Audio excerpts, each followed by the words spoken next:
예, 울산과 칠곡 아동학대 사건에 대한 선고가 오늘 이어지면서 아동학대에 대한 형량을 강화해야 한다는 목소리가 커지고 있는데요. 그러나 이것도 그렇게 단순한 문제는 아닌 것 같습니다. 이 문제를 아동학대 관련 인터넷 커뮤니티인 하늘로 소풍 간 아이를 위한 모임의 공혜정 대표 그리고 전직 판사 출신인 법무법인 세한의 최기영 변호사 이 두 분을 화상으로 연결해서 얘기 잠깐 듣도록 하겠습니다. 먼저 두 분 나와 계신데요. 안녕하십니까? 네, 안녕하십니까? 예.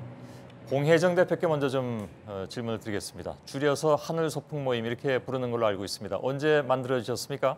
네. 작년 11월 6일 일명 울산 계모 사건이 발생하고 난 후 바로 결성이 됐습니다. 그런가요? 예. 자, 오늘 울산까지 네. 가셨던 걸로 알고 있습니다. 그 판결을 보러. 이 네. 결과, 두 재판의 결과에 대해서는 어떤 생각을 가지고 계십니까? 아주 받아들일 수도 없고 참담합니다. 지금 아주 유감스럽고요. 예. 여태까지는 아동학대에 대한 범죄가 굉장히 솜방망이 처벌이었지만 지금은 아동학대에 대한 인식이 많이 바뀌었기 때문에 기대를 좀 하고 있었습니다. 예. 그럼에도 불구하고 이런 처벌이 내려진 거에 대해서는 정말 참담한 심정을 금할 수가 없습니다. 예. 최 변호사님 나와 계신데 뭐랄까요, 국민적 공분을 산 사건들이다 보니까 법원이 선고한 형량이 너무 낮다 이런 얘기들이 이렇게 많이 나오고 있습니다. 이런 지적에 대해서는 어떻게 생각을 하십니까, 최 변호사님께서는?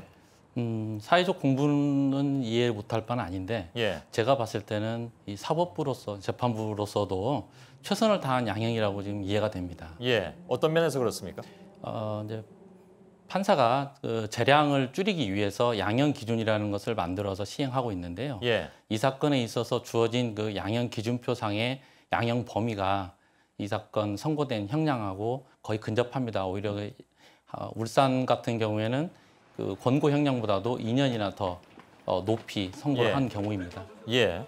자, 공혜정 대표께서는 이 말씀 들으면 글쎄요, 받아들이시기가 좀 어려울 것 같은데 판사 입장에서 예, 많이 어렵습니다. 양형 기준도 있고 해서 어찌 보면 최선의 어떤 양형을 한 것이 아니냐 이런 의견이 나왔습니다. 어떻게 받아들이실까요? 글쎄요, 방어할 힘도 없고 도망갈 능력도 없는 한것불능의 어린이를 지속적으로 일방적으로 폭행해서 사망에 이르게 했는데 예. 이것이 어떻게 다른 범죄 양형 기준과 동일하게 취급받아야 되는 겁니까? 저는 예. 그것에 대해서는 도저히 받아들일 수가 없습니다. 사실 오늘 오히려 우리가 보호하고 예. 양육해야 할 어린이를 이런 식으로 아동학대 범죄에 대해서는 가중되어서 처벌해야 된다고 저는 생각하고 예. 있습니다. 두 분의 토론을 유도하려 했던 것은 아닌데요. 아무튼 의견이 많이 좀 다르신 것 같습니다. 최 변호사님, 물론 양형 기준이라는 것도 있고 그렇긴 하지만 이번 사건이 갖는 의미가 워낙 컸기 때문에 그래서 국민의 이른바 이제 법감정이라는 것은 오늘 형량을 도저히 이해할 수가 없다라는 의견들이 많이 있으십니다. 양형 기준이라는 것이 꼭 그렇게 지켜야만 되는 것일까요? 어떻게 보십니까, 최 변호사님? 예, 원래 양형 기준표를 만들게 된 이유가 예. 판사들의 재량 범위를 너무 준다. 예. 그게 사회적 폐해가 된다 그래서 만든 것으로 알고 있습니다. 그러면 검찰이 왜 20년을 구형하지 않았습니까? 네, 그렇습니다. 검찰이 양형 기준을 몰랐을 리가 없는데 검찰이 그렇게 구형한 것보다도 절반으로 뚝 떨어진 이유는 뭐라고 보십니까? 원래 검찰 구형은 참고사항에 불과한 것이고 예. 법적인 효력은 없습니다. 예. 그리고 실무 예를 보면 검찰 구형보다도 약간 낮게 선고하는 게 일반적인 예이고요. 예. 근데 그보다도 먼저 양형 기준에 그러니까 양형 기준보다 밑에 선고하는 것도 큰 문제일 수 있지만 예. 양형 기준보다도 더 높게 즉 판사의 개인적인 어떤 판단에 의해서 예. 아직 기준이 정해지지 않은 것을 자의적으로 엄하게 처벌 더 하는 것도 사실 어떻게 보면 문제될 소지가 있습니다. 그런가요? 예, 그런 이해에서 향후 어떤 아동 범죄에 대한 양형 기준을 따로 정하는 계기가 됐다. 예. 그래서 앞으로 좀 더 엄격하게 정해야 한다. 이런 논의는 이해할 수 있는데 예. 이 사법부가 너무 이번 솜방망이 처벌한 것이 아니냐라는 비판은 예. 아마 사법부 입장으로서는 많이 억울해할 것 같습니다. 알겠습니다. 그런데 뭐 나중에 양형 기준을 강화한다 하더라도 예를 들면 이번 사건에 대해서 다시 소급해서 적용할 수는 없단 말이죠.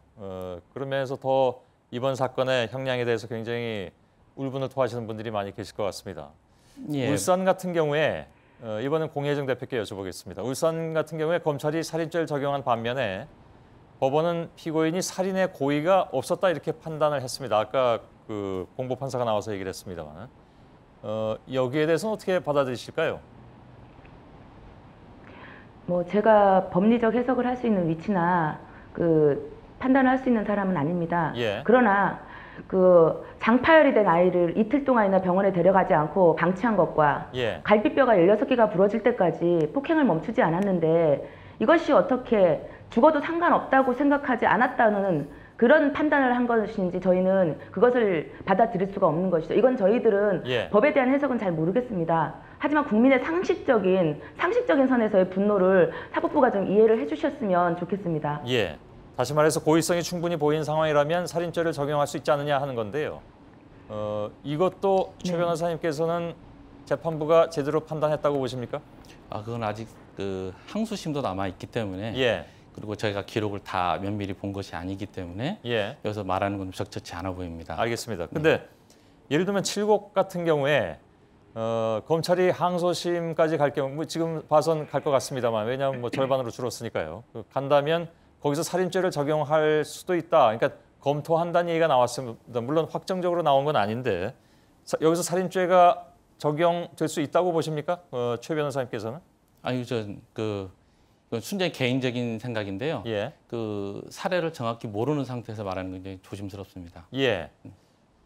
아니요. 근데 지금까지 보도된 걸로도 어느 정도는 판단할 수 있지 않을까요? 최 변호사님께서? 글쎄요. 그 제가 이제 케이스를 많이 다뤄본 경험에 비춰 보면 예. 그 일반 당사자들의 일반적인 말과 사건에 들어갔을 때 예. 직접 제출되는 증거들 뭐 이런 것들은 좀 차이가 많이 나서요. 예. 일방적으로 좀 보도된 내용만 가지고 판단하는 건 상당히 위험하다고 생각합니다. 예. 공혜정 대표님. 대표님. 판사 출신 분들의 얘기는 사실 공혜정 대표께서 들으시기에는 너무 야속할지도 모르겠습니다. 그렇게 받아들이시죠? 네, 맞습니다. 예. 네, 많이 야속합니다. 예. 자, 물론 이제 항소심도 둘 다 남아 있긴 합니다만은 그건 지켜봐야 되겠으나 아까 말씀드린 대로 또 최 변호사께도 잠깐 말씀하신 대로 앞으로의 그러면 양형 기준을 더 강화해야 된다라는 운동은 계속 하시겠네요. 그럼요. 여태까지 아동 학대에 대해서 그 범죄에 대한 처벌이 너무 약했습니다. 예. 저희는 이 약한 처벌이 오히려 범죄를, 그러니까 아동 학대를 예. 학대로 인식을 못하게 한 것이 아닌가 하는 생각을 많이 하고 있는 거죠. 예. 알겠습니다. 공혜정 대표와 최기영 변호사의 얘기였습니다. 두 분 얘기 잘 들었습니다. 고맙습니다. 예, 감사합니다.